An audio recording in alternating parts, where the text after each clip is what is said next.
अंतिम दीक्षा के लिए तैयार हो कर्ण? प्रस्तुत हो गुरुदेव। वत्स, इस संपूर्ण ब्रह्मांड की रचना ब्रह्मदेव ने की है और उनसे बड़ा संहारक कोई नहीं हो सकता है। इसलिए ब्रह्मदेव के शस्त्रों से अधिक संहारक कुछ भी नहीं है। और वो 3 शस्त्र हैं ब्रह्मास्त्र, ब्रह्मशीरस्त्र और ब्रह्मांडास्त्र। कर्ण, उनकी दीक्षा से पहले तुम्हें मुझे वचन देना होगा। इनका प्रयोग तुम उत्तरदायित्व के साथ करोगे, संसार के हित के लिए करोगे, और तभी करोगे जब तुम्हारे समक्ष और कोई मार्ग ना बचा हो। सूर्य देव को साक्षी मानकर ये राधेय आपको ये वचन देता है।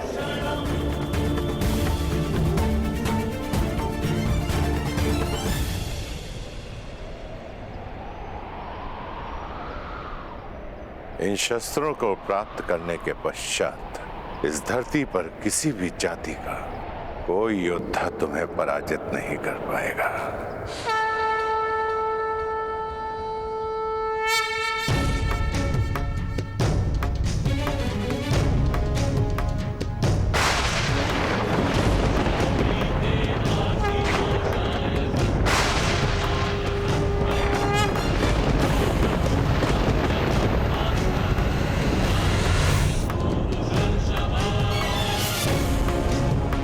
ब्रह्मास्त्र अब ये तुम्हारे शरीर में विद्यमान है राधे। ब्रह्मास्त्र के पश्चात ब्रह्मदेव ने एक और महाशस्त्र का निर्माण किया जो ब्रह्मास्त्र से 4 गुना शक्तिशाली है। ब्रह्मशिर अस्त्र।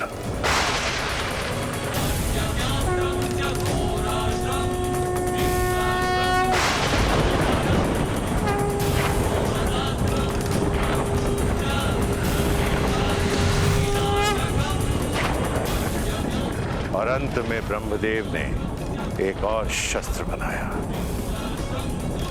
जिसका अनुसंधान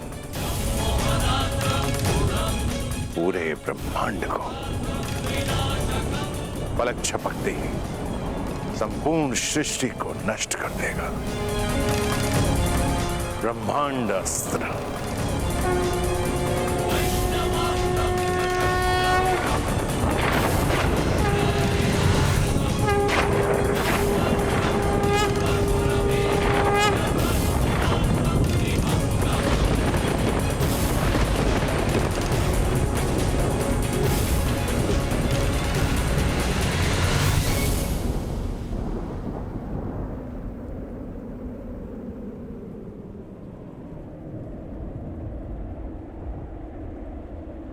गुरुदेव, मुझे इन शस्त्रों के अनुसंधान विधि का वो मंत्र जानना है जिसके प्रयोग से मैं इन दिव्यास्त्रों का आह्वान कर सकूं। मुझे तुमसे यही आशा थी कर्ण।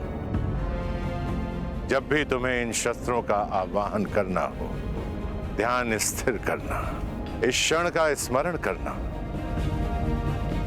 ये दिव्य शस्त्र स्वयं तुम्हारे उपयोग के लिए प्रस्तुत हो जाएंगे।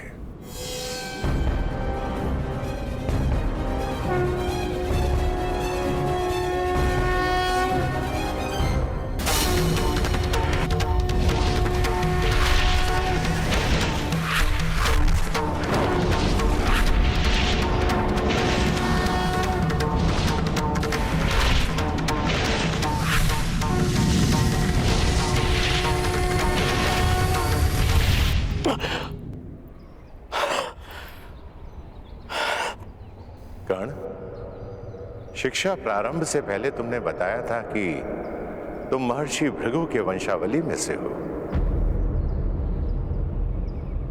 आज महर्षि भृगु को तुम पर गर्व होगा। इस धरती के प्रत्येक ब्राह्मण को तुम पर गर्व होगा। ब्राह्मण पुत्र कर्ण।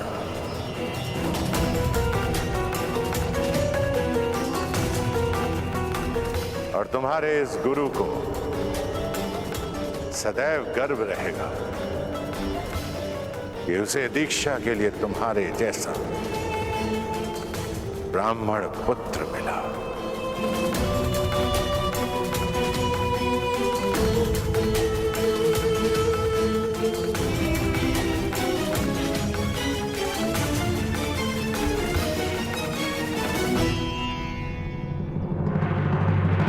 सूत पुत्र कर्ण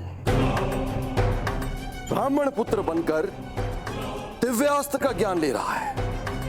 मूर्ख, तुमने इंद्र के मान और अभिमान पर प्रहार किया है, जो उसके लिए सब कुछ था। अब इंद्र तुम्हारे दिव्यास्त्र के ज्ञान पर प्रहार करेगा, जो तुम्हारे लिए सब कुछ है। पर इंद्र सीधा प्रहार क्यों करेगा? यदि मेमना सिंह का मुखौटा पहनकर स्वयं सिंह की गोद में बैठ जाए तो उसका आखेट नहीं करते, केवल उस मेमने का मुखौटा हटा देना चाहिए तो उसका आखेट स्वयं सिंह ही कर देगा। स्मरण रहे कर्ण, सबसे बड़ा अभिशाप वही होता है जो वरदान स्वयं के लिए शाप बन जाए।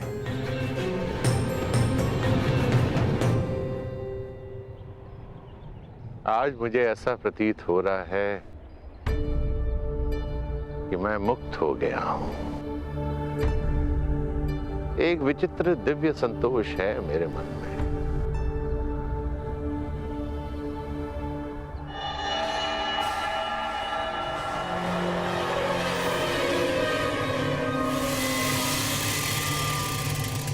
मेरा मन ऐसे जलता था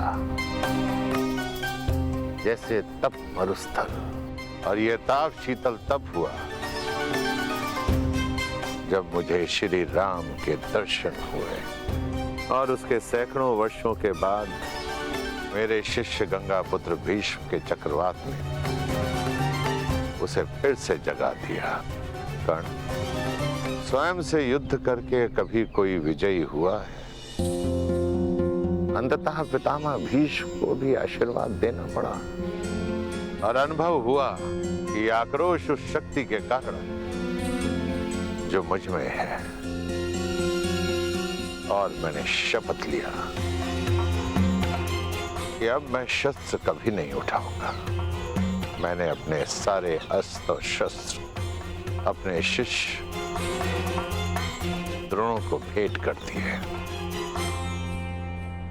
किंतु फिर भी थोड़ा आक्रोश भीतर रह गया।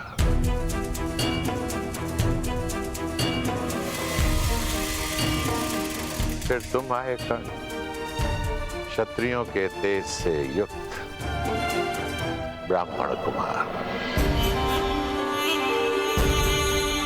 संसार में यदि तुम्हारी तुलना किसी से की जा सकती है तो वो स्वयं परशुराम से की जा सकती है। इसलिए मैंने तुम्हें अपने आप को समर्पित कर दिया, और आज तुम्हें अपने सभी दिव्यास्त्र प्रदान करके मन बहुत हल्का हो गया। चिरायु भव ब्राह्मण कुमार, तुम मेरा नाम तीनों लोकों में अमर करोगे।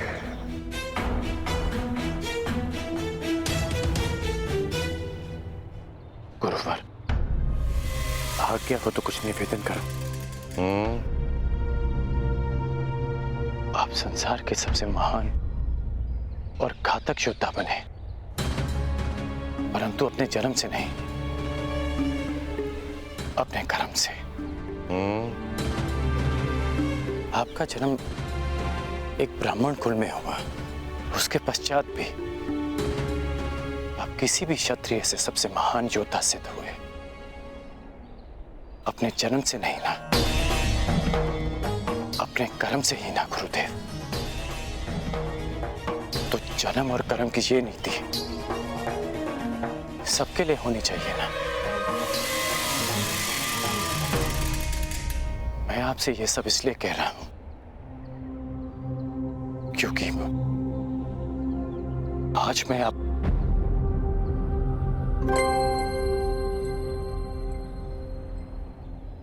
गुरुवर,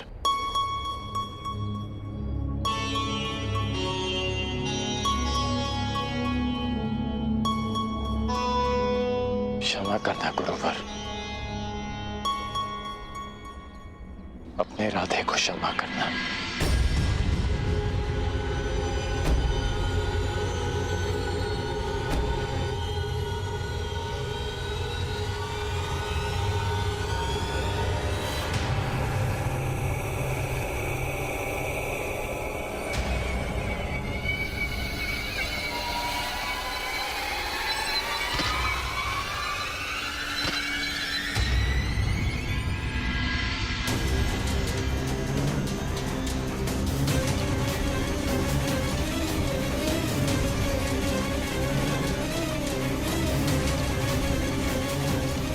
वर्षों बाद गुरुवर संतोष की निद्रा में है। उनकी निद्रा भंग हो जाएगी। मैं उनके विश्राम को भंग नहीं होने दे सकता।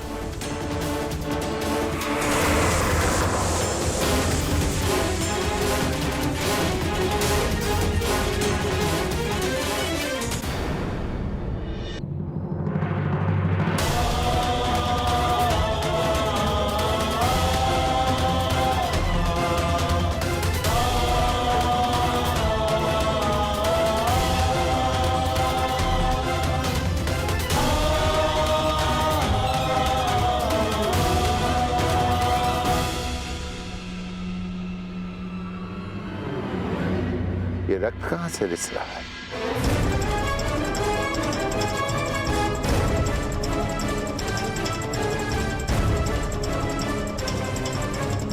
राधे,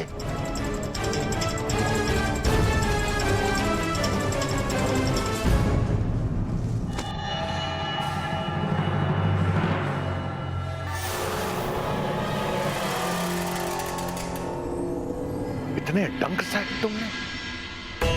तुम इस कीड़े को यहां से हटा भी सकते थे, इसे मृत्यु का द्वार भी दिखा सकते थे। अपने गुरु के विश्राम के लिए ये राधे कितना भी रक्त बहा सकता है, कितनी भी पीड़ा सह सकता है गुरुदेव। अपने गुरु की निद्रा के लिए इतना बड़ा त्याग, अपने प्राणों की भी चिंता किए बिना इतना विष सहा तुमने मुझे महाक्षत्रिय राजा शिवी का स्मरण करा दिया, जिसने एक कबूतर की रक्षा करने के लिए अपने हाथों से अपने शरीर का मांस काटा।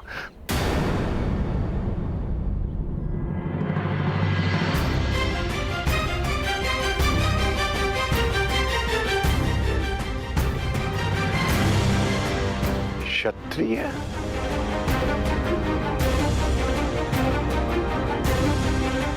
कौन हो तुम राधे? कौन हो?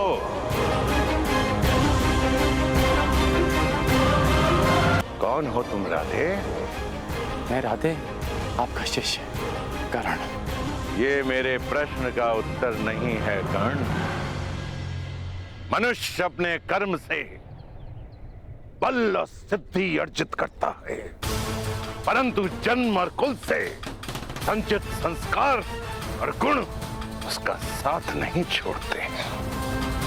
अपने गुरु की निद्रा के लिए इतनी असहाय पीड़ा सही तुमने? नहीं कर्ण, नहीं। ये एक ब्राह्मण कुल के बालक के लक्षण नहीं हो सकते हैं, कदापि नहीं हो सकते। जब तुम मुझसे दीक्षा लेने आए थे, तब भी मैंने तुमसे यही प्रश्न पूछा था, और आज दीक्षा के समय भी मैं तुमसे यही प्रश्न पूछ रहा हूं। क्या तुम ब्राह्मण पुत्र हो? क्या तुम ब्राह्मण पुत्र हो?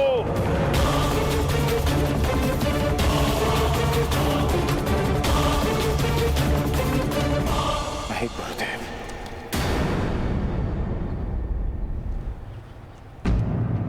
मैं एक सूत पुत्र हूं, राधेकरण, अधिरथ का पुत्र करण। छल, पाखंड, असत्य अपने गुरु से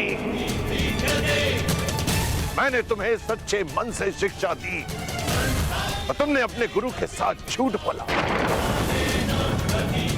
अपने गुरु के साथ छलावा।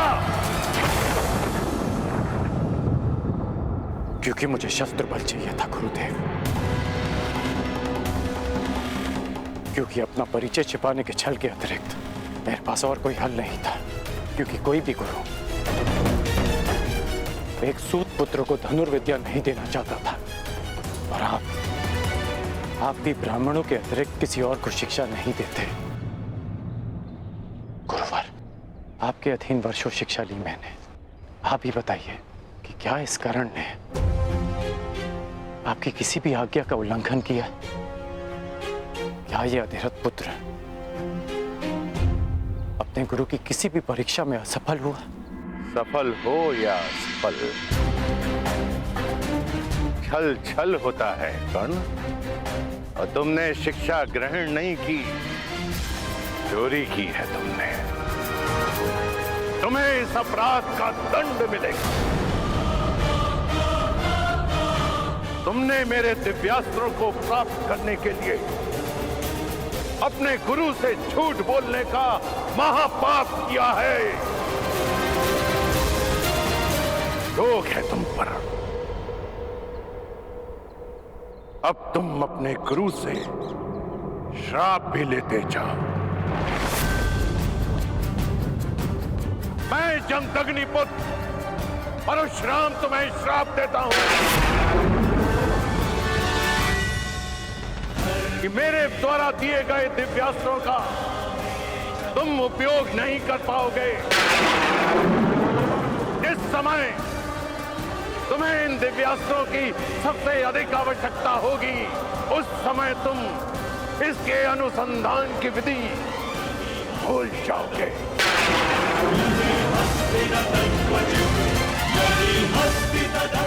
मेरे द्वारा दिए गए दिव्यास्त्रों का आवाहन नहीं कर पाओगे। ये मेरा श्राप है।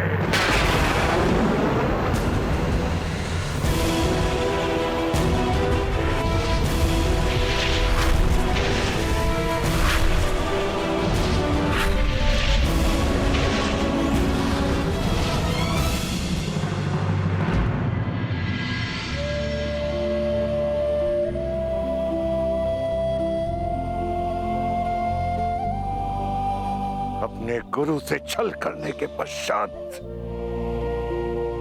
तुम अपने गुरु से दृष्टि मिलाने का साहस कर रहे हो।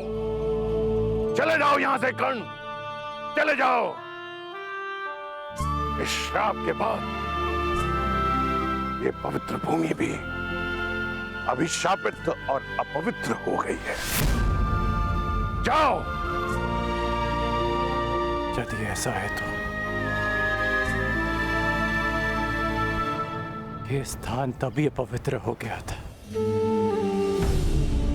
जब मैंने पांव रखे। श्राप आपने मुझे आज दिया, परंतु अभिशापित तो मैं जन्म से ही रहा हूं।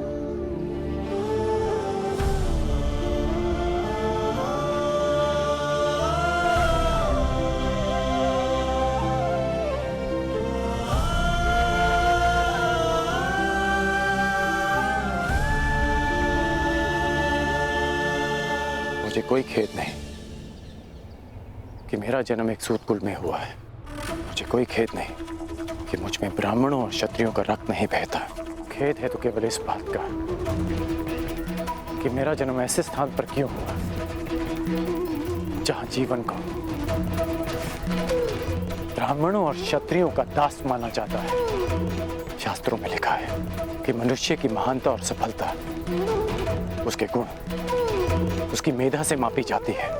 फिर क्यों किसी के जीवन पर उसके जन्म, जाति और कुल की छाप लगा दी जाती है गुरुदेव?